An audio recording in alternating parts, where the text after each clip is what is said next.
বিসমিল্লাহির রহমানির রহিম। পরম করুণাময় ও অসীম দয়ালু আল্লাহর নামে শুরু। قل أوحي إلي أنه استمع نفر من الجن فقالوا إنا سمعنا قرآنا عجبا يهدي إلى الرشد فآمنا به ولن نشرك بربنا أحدا।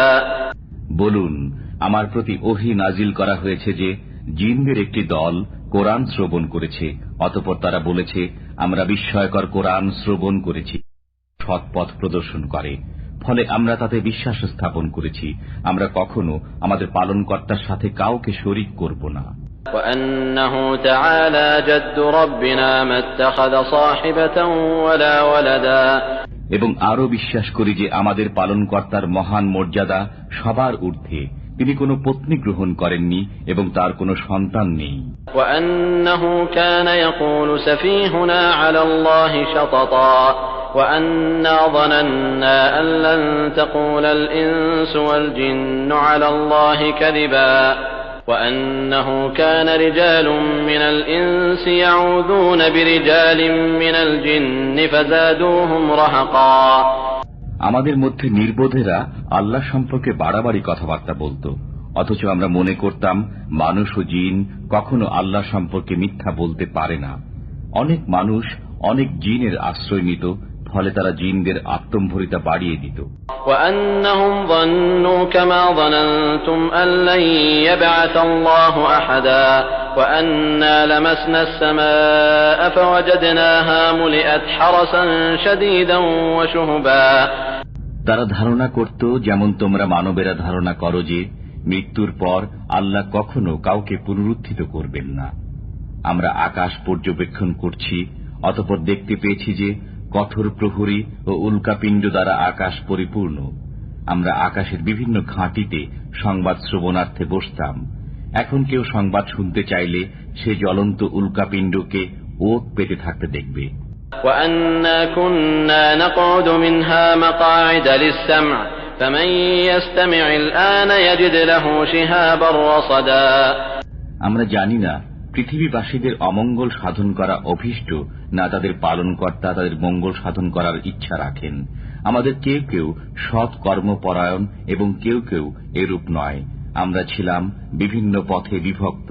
وأنا لا ندري أشر أريد بمن في الأرض أم أراد بهم ربهم رشدا وأنا منا الصالحون ومنا دون ذلك كنا طرائق قددا وأنا ظننا أن لن نعجز الله في الأرض ولن نعجزه هربا وأنا لما سمعنا الهدى آمنا به فمن يؤمن بربه فلا يخاف بخسا ولا رهقا। আমরা বুঝতে পেরেছি যে আমরা পৃথিবীতে আল্লাহকে পরাস্ত করতে পারব না এবং পলায়ন করেও তাকে অপারগ করতে পারব না। আমরা যখন সুপথের নির্দেশ শুনলাম তখন তাতে বিশ্বাস স্থাপন করলাম। অতএব যে তার পালনকর্তার প্রতি বিশ্বাস স্থাপন করে সে লোকসান ও জোর জবরের আশঙ্কা করে না। وأنا منا المسلمون ومنا القاسطون فمن أسلم فأولئك تحروا رشدا وأما القاسطون فكانوا لجهنم حطبا। আমাদের কিছু সংখ্যক আজ্ঞাবহ এবং কিছু সংখ্যক অন্যায়কারী। যারা আজ্ঞাবহ হয় তারা সৎ পথ বেছে নিয়েছে, আর যারা অন্যায়কারী তারা তো জাহান্নামের ইন্ধন। وأن لو استقاموا على الطريقة لأسقيناهم ماء غدقا لنفتنهم فيه ومن يعرض عن ذكر ربه يسلكه عذابا صعدا। আর এই প্রত্যাদেশ করা হয়েছে যে তারা যদি সত্য পথে কায়েম থাকত তবে আমি তাদেরকে প্রচুর পানি বর্ষণে সিক্ত করতাম, যাতে এ ব্যাপারে তাদেরকে পরীক্ষা করি। পক্ষান্তরে যে ব্যক্তি তার পালনকর্তার স্মরণ থেকে মুখ ফিরিয়ে নেয় তিনি তাকে উদীয়মান আযাবে পরিচালিত করবেন। وأن المساجد لله فلا تدعوا مع الله أحدا وأنه لما قام عبد الله يدعوه كادوا يكونون عليه لبدا قل إنما أدعو ربي ولا أشرك به أحدا। এবং এই ওহীও করা হয়েছে যে মসজিদ সমূহ আল্লাহকে স্মরণ করার জন্য, অতএব তোমরা আল্লাহর সাথে কাউকে ডেকো না। আর যখন আল্লাহর বান্দা তাকে ডাকার জন্য দণ্ডায়মান হল, তখন অনেক জিন তার কাছে ভিড় জমালো। বলুন, আমি তো আমার পালনকর্তাকেই ডাকি এবং তার সাথে কাউকে শরীক করি না। قل إني لا أملك لكم ضرا ولا رشدا قل إني لن يجيرني من الله أحد ولن أجد من دونه ملتحدا। বলুন, আমি তোমাদের ক্ষতি সাধন করার ও সুপথে আনয়ন করার মালিক নই। বলুন, আল্লাহর কবল থেকে আমাকে কেউ রক্ষা করতে পারবে না এবং তিনি ব্যতীত আমি কোনো আশ্রয়স্থল পাব না।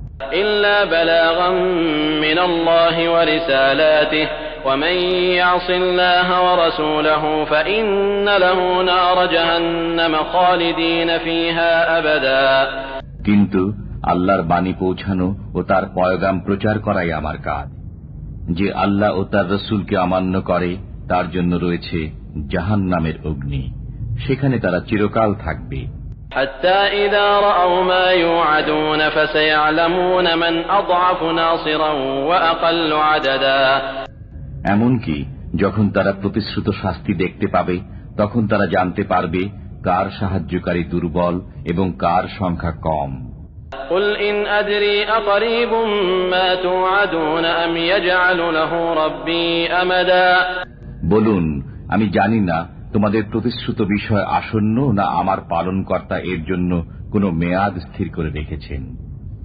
عالم الغيب فلا يظهر على غيبه أحدا إلا من ارتضى من رسول فإنه يسلك من بين يديه ومن خلفه رصدا ليعلم أن قد أبلغوا رسالات ربهم وأحاط